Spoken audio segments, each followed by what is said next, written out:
Now today let us start binomial distribution.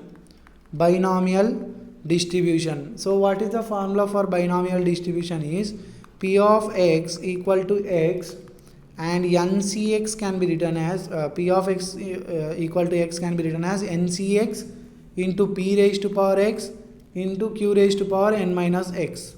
Okay. So while explaining problems, I will explain you. P is success and Q is failure, suppose. Always remember P plus Q value is 1. Always P plus Q. Failure plus success is always 1. Q can be written as 1 minus P. Then mean can be, mu can be given as NP. Variance sigma square can be given as variance NPQ. Variance is NPQ. Then standard deviation will be root over NPQ. Okay. After remembering all these formulas, let us start solving some problems. Okay, when do you find out this problem is related to binomial is if same task is done repeatedly. That means I can toss coin one time. Suppose I have tossed the coins 4 times. Then apply binomial distribution, easily you will get the answer. Suppose I can roll dice one time, but if I am rolling dice 5 times, then apply binomial distribution. Okay. So problem number 14, a box contains 10 screws. Okay, which have got 3 defective screws, and that means 7 non-defective. 2 screws are drawn at random with replacement. This is they are doing repeatedly. Okay, the probability that 2 screws are defective. Whatever the selected screws, what is the probability that 2 screws is defective? Probability that none of the 2 screws is defective. None of the 2 screws is defective. So that will be 100%. Okay, option A. Then problem number 15, a lot has 10% defective items. Suppose you have got some lot which have 10% defective items. We have some lot which has 10% defective items. Suppose P 0.1.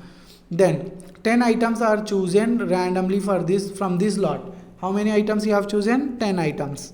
Then the probability that exactly 2 of them chosen are defective. Exactly 2 are defective. That means small x is 2.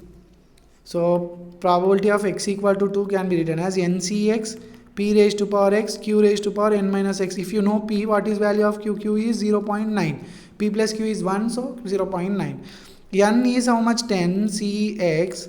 P is 0.1 raised to power 2. Q is 0.9 raised to power n minus x. 10 minus 2.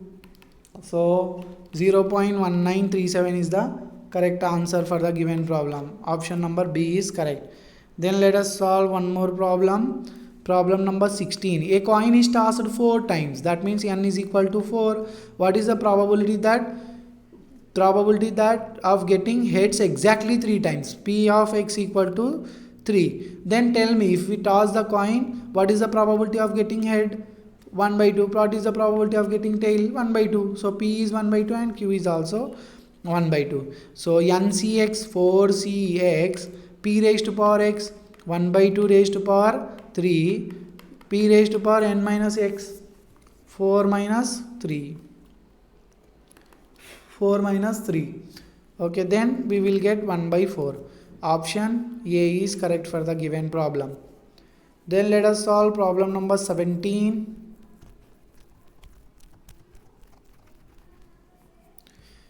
A unbiased coin tossed how many times? 5 times. Then coin means P equal to 1 by 2, Q equal to 1 by 2. Then the outcome of each toss is either head or tail, as we know. The probability of getting at least one head, at least means greater than or equal to 1. At least 1 it should get. That thing I can write it as 1 minus probability of x less than 1. That means 1 minus probability of x less than 1 is x equal to 0 only 1. So 1 minus probability of x equal to 0 is NCX 5C0 1 by 2 raised to power 1 by 2 raised to power x and 1 by 2 raised to power n minus x 5 minus 0. So what I will get now upon solving, I am getting 31 by 32 as correct answer. Option D is correct. Then problem number 18.